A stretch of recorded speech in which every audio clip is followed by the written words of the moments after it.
Am I the a-hole for humiliating my mother-in-law by teaching her basic genetics?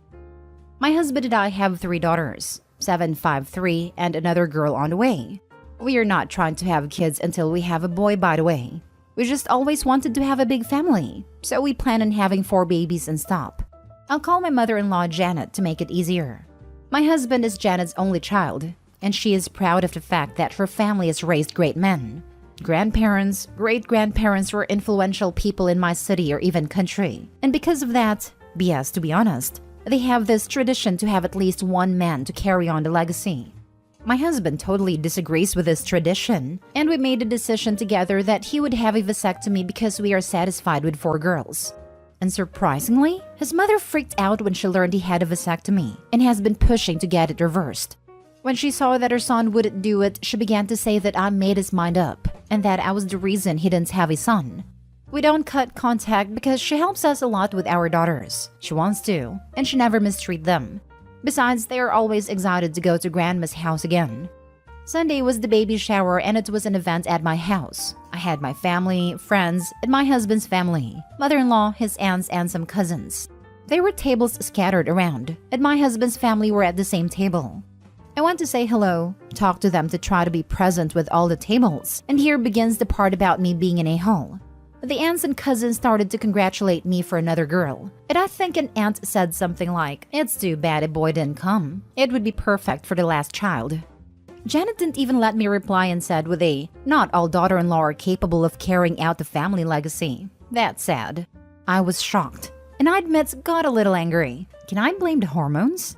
I replied, "Look, Janet, in case you didn't know, to have a boy depends exclusively on your son's sperm, so stop talking nonsense." She was very embarrassed, so she became quiet and excused herself, left the house without saying anything. My husband thought it was funny, didn't get mad, and agreed that Janet needed it. But I suffered hate from his family who knew about what I did, and said I humiliated her unnecessarily to the point where she walked away from the party and not left for a day of the bedroom. I don't think I did anything wrong. Maybe I could have spoken less harshly, but I was tired of hearing her nonsense, and my limit was the baby shower. And yes, my husband warned her not to talk about this. For fear of different treatment with our youngest, we decided to enter low contact/no contact with her. Am I the a-hole? Now for the top comments. If she didn't want you to tell her the fact, maybe she shouldn't have been trying to badmouth you and intentionally humiliate you at your own baby shower. Not the a-hole. Janet can dish it out but can't take it. Janet shouldn't have opened her mouth. But it's okay to humiliate Opie and not Janet? Glad Opie stood up to her. Seriously, if you don't want to be corrected in front of others, try not being wrong in front of others. Oh, so it was fine when she was trying to humiliate you by stating you were inadequate for not having male children, but you responding with the truth was beyond a pale? Not the a-hole. And to be fair, mother-in-law isn't exactly the gold standard of son-bearing either. If she wanted to improve her chances of having a grandson, she should have had more sons, or even children, herself instead of stopping at 1. She was probably afraid she would have a daughter, who would marry and not carry on the name. Next story. Am I the a-hole for literally showing my dad how he behaves every day when he gets home from work? My female 16, father male 46, is the breadwinner while my mom is a stay-at-home mom. She handles everything around the house, like cooking, mopping, washing, laundry, etc. I'm the oldest and I try to help, but really there's only so much I can do. While my dad just gets home at the end of the day and literally complains about everything, like how the carpet isn't clean or how the food is cold. As a result, I'd have to listen to a huge argument daily between him and mom. It's exhausting, but honestly, I think that my dad is in the wrong here. I tried talking to him to get him to see how his behavior is, but to no avail. So, what I did was pick a day off for him and pretend to act like him. I put together an outfit that looked like a suit and put black tape over my lips to look like a mustache.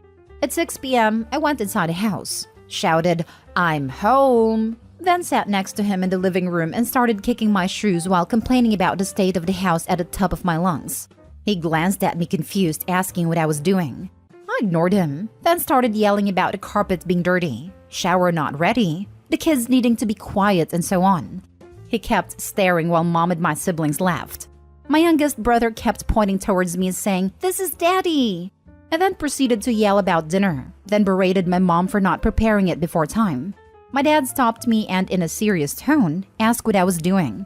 I turned to him and said, "What? Can't a man effing rest after working long hours?" in the most macho voice I could muster. My dad got the hint because this was the common phrase he uses daily. He went quiet and avoided looking at me. I stopped the act and told him I was trying to show him what it's like every day when he comes home from work. He said nothing, just went outside and refused to speak to me. Later, he went on about how I mocked and invalidated him, that he does work hard and me doing this was disrespectful and invalidating. Mom said it was funny, but also thought I hurt my dad's feelings, and I could have gotten the message across some other way instead. Am I the a-hole? Not the a-hole. You held up a mirror to his behavior and he didn't like what he saw. That's on him. I hope he gets the message. He didn't even realize he was looking in the mirror until the end. Then all the feelings crashed down hard on him. Hopefully he'll learn. Good job at figuring out a method that illuminated the situation. You can't hurt someone's feelings unless they already feel bad about that thing. Like, a tall person that enjoys being tall isn't going to be upset when someone makes a tall person joke, because they don't have insecurities about being tall. Dad here clearly already feels insecure about his contribution to the family. And when you made it super clear everyone in the house also sees he doesn't contribute properly to the family, he felt like crap.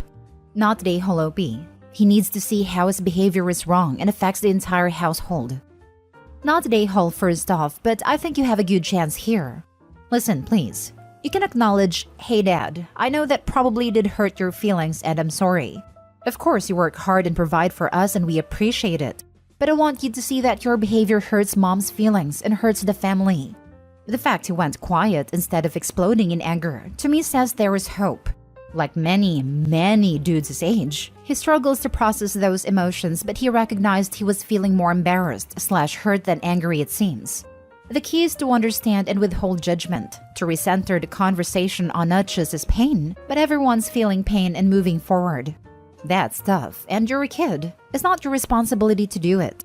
You would be morally justified to say F off, but I always ask, do you want to win or be right? Being right often feels hollow. I hope you win. I just want to hop onto this excellent comment to add I would also recommend you having a private chat with your mom. Explain to her that me acting like Dad wasn't just about pointing out his bad behavior towards you. I also want to point out how your marriage affects the whole family. The daily fights and Dad's yelling affects everyone. We all feel it when it gets to the time Dad is due home and we prepare to listen to our dad to be mean to our mom. It affects all of us knowing our dad doesn't respect our mom. Every day we all watch your hard work. We have started trying to help you out because we know our dad doesn't appreciate or respect the hard work you do. It's so bad that younger brother recognized I was pretending to be Dad so quickly, yet Dad didn't know what was going on until the last minute. But what affects me the most is knowing that despite all this, you always put Dad's feelings first, before your own and before everyone else's. Even now, you're more concerned with how what I did hurt Dad's feelings than you are concerned by how Dad's behavior affects the rest of the family. Brother strongly associates that behavior with Dad, while Dad apparently has no idea he behaves like this. And your priority is me apologizing to Dad, not changing this dynamic between you and Dad, or asking Dad to apologize to us for making our atmosphere at home so awful every time he comes home from work. Next story. Am I the a-hole for refusing to share my business profits with my husband? I, female 32, have a leg disability that got worse to the point I could no longer work. So I stayed home with the kids for 4 years. I had plenty of free time after the kids became more independent, and I found myself sitting around all day long. I have a sewing hobby that I learned while living with my grandmother since I was 13, so I started spending my time sewing. My husband made a laughing stock out of me, calling me grandma or granny and running with the jokes and teasing. It was unbearable, but I ignored him. A friend of mine saw some of my works and suggested I open a website and sell what I make. I was hesitant about it, and my husband's opinion was, meh, who would want to buy grandma's junk? But I asked my friend to help me, and people really liked my works. They started buying them off of me, which was shockingly amazing, y'all. I started really investing into this, and in 1 month, I was able to make over $200 to $300. It's been 3 months now into the business. When money started coming, my husband would ask me to buy something or make a restaurant reservation or even fix his car for him. When I refuse, he'd say that I have money from my sewing business and should really pay. I declined every single time he asks. Yesterday, he showed me a wristwatch online that he really liked and asked if I could pay for it. I said no because I have no money. He pointed out once again the money I have for my sewing business, but I told him that the money was literally none of his business.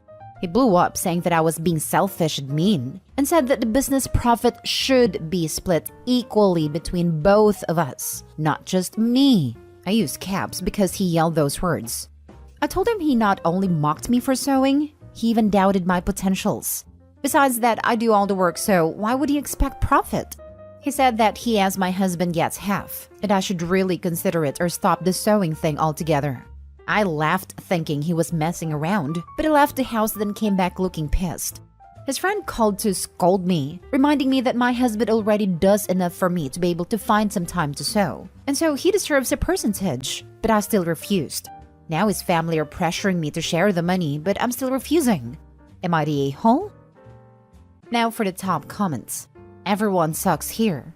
Your husband sucks for belittling you and discouraging you. But I assume your husband works and has been bringing in an income that he used to pay for food and shelter. You got to share in that, didn't you? Your husband may not deserve a percentage, but you're supposed to be in this marriage together. It doesn't sound like you are. If that's the case, end it with him so you can both find someone more suitable. He's a bit of an unsupportive jerk. But why is your income only yours while his is both of yours? A bit? No. He's a huge, massive, raging, unsupportive a-hole.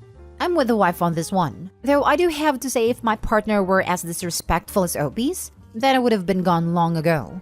He has no respect for her or her business. He's just sticking his grubby hands in the piggy bank now that she's actually making money. I guess she should be paying half the bills/rent/mortgage with her sewing money then, since apparently they don't share any money now. How much would he be paying for before and after school care for their children so he can go to work? Her business is a home business that she does in addition to being a stay-at-home parent. Is he paying her for her job or investing in her business? How much would he be paying for before and after school care for their children so he can go to work? You're talking as if the kids are only his, and the mom should be paid for taking care of her own children. Now for the last story. Am I the a-hole for telling my ex and his wife that I do not care about their household in front of his stepchild? Ex and I were never married, but we share 2 sons, Cole 9 and Mika 8. 3 years ago, he met his wife Janessa, and 18 months ago they started living together with her kids who are under the age of 10, I believe. The boys struggled with their dad being serious with someone, and I hated that for them, so I put them both into therapy. My ex wasn't thrilled. His biggest complaint was therapy wasn't something he believed in. But our court order states either of us can put the kids in therapy, as long as the parent who makes the choice pays, provides access to the therapist to the other parent, and it doesn't interfere with the other parent's schedule. I take the boys in my time, so it was never an issue. Once they moved in together, the boys started to really dislike things, and it only got worse when my ex and Janessa married. They felt like Janessa was trying to take over as their mom, which they didn't like. There was pressure put on them to call her mom and her kids brother and sister. I don't know everything, as the boys prefer to keep certain things between them and their therapists. But after a while, the 2 therapists raised concerns about the environment at my ex's house, and having no cooperation from him when both tried to speak to him. So it was agreed I should try to amend the parenting time he gets. The judge decided he should go from 50-50 to every other weekend and a dinner every other Wednesday. Ex was not happy. He argued that he could provide them with a 2-parent home. The judge said they were engaging in parental alienation by attempting to force the title of mom for his wife. He also told my ex that he should have cared more about his son's well-being and engaged with their therapists. Ex and Janessa are really unhappy with the new schedule, and they have both attempted to complain to me that it was disruptive to their household to have the boys so little, and to have more money taken out of their household. I do my best not to engage. Janessa's pregnant now, and they wanted to have the boys the weeks leading up to the birth, so they would be present when she has the baby. I said no. I told them it was not the best interest of the boys. So they decided to bring it up around Janessa's daughter, during a moment where the boys were not present, about how it impacted their household and how much of a strain it is on them. I told them I did not care about their household. I care about my sons and their best interest. The child heard, and my ex and Janessa called me an a-hole for saying that in front of her. Am I? Not an a-hole. Your ex and his new wife sound like hard work. Why on earth she would demand they call her mom is anyone's guess. Control thing, I imagine. I hope you and your boys are okay. I suspect is leaving most of the kids' stuff to her, and so she feels like that entitles her to the title of mom. You're probably correct. She should as a mother respect that boundary. How would she feel if someone else was telling her kids to call them mom? I hate people. At least they have a good support from you. Thank you. I try my best to keep putting them first, so I have walked away from a good many things that could have become a fight, but it wouldn't be good for them. Janessa is pregnant now and they wanted to have the boys the weeks leading up to the birth so they would be present when she has the baby. Perhaps I'm a bit too jaded, but I'm immediately suspicious. What does she really want her kids around for? Because to see the birth of their half-sibling doesn't ring genuine to me. Have your kids ever complained about being made to do more chores than is fair for an 8 and 9-year-old? Or being made to entertain or watch their step-siblings? You keep doing what is best for your kids, not the a-hole. Chores has never been a complaint for my kids, but there has been a lot of sibling time forced which they haven't liked. They were never left in charge, but for example, Mika's class did a sibling day thing in school for art, and when he only drew him and Cole, my ex and Janessa told him it was wrong because he left out his other siblings.